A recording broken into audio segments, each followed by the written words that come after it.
loss a person's memory? Oh, I know. It's a neurological disease.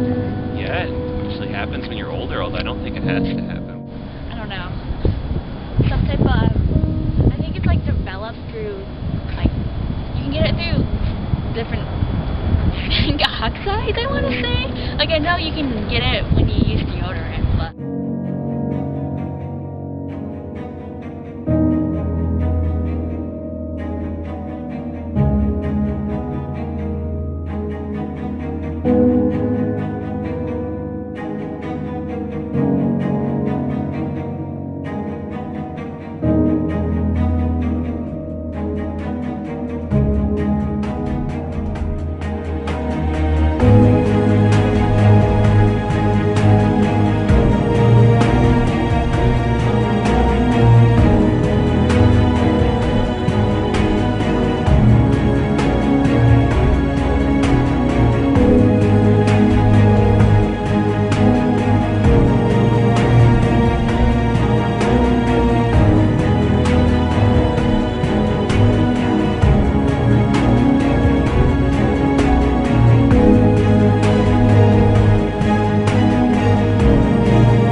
Two-story house, and you need to get something. You're downstairs, right?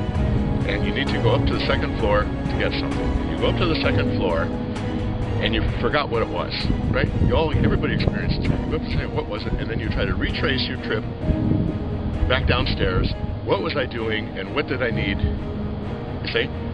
If you can imagine being that one instant where you're trying to remember what you were doing, but you cannot trace it back, that's permanent Alzheimer's. Every second of every day is feeling like you're supposed to be doing something, but you can't remember what the hell it is. Hello, my name is Jean Kelsey. I'm a retired Ann Arbor school teacher. I was married to my husband, Chuck, Charles Kelsey. He was a professor of dentistry at the University of Michigan, and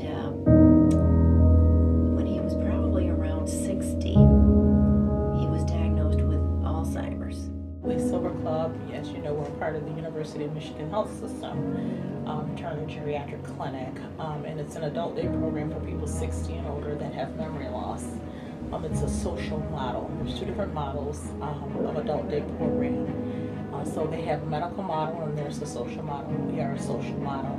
It's a place where it offers respite for the families. It's also a place where the participants, we call them club members, are able to come and engage in different types of activities that are stimulating for them. Well, because my husband was so happy at the Silver Club in Ann Arbor, and he wasn't happy anywhere else. I used to have to go after him, and he'd walk up the street when I had come to pick him up, and so I would have to go after him and tell him to come. He really did not want to come home. He loved it so much there. Well, the hardest thing was to see him suffer. It was very, very difficult. I think that it's hard for me to realize that he's gone, but I'm not sorry that he's gone because he suffered so much and for so long. That was the hardest thing. I put my head right down on his cheek and said, Chuck, I've done everything I could think of to help you. And he had not been responding to anything at that point. You've heard that Alzheimer's patients suddenly will become themselves and then they'll go back. He didn't do that very much, but he just got to the point where he couldn't communicate or understand or say anything. And I put my face on his and I said, I've done everything I can think of to help you. And he said, I know. And that gave me an indication that at that moment he was himself. so those were his last words. I know. And it was very comforting to me.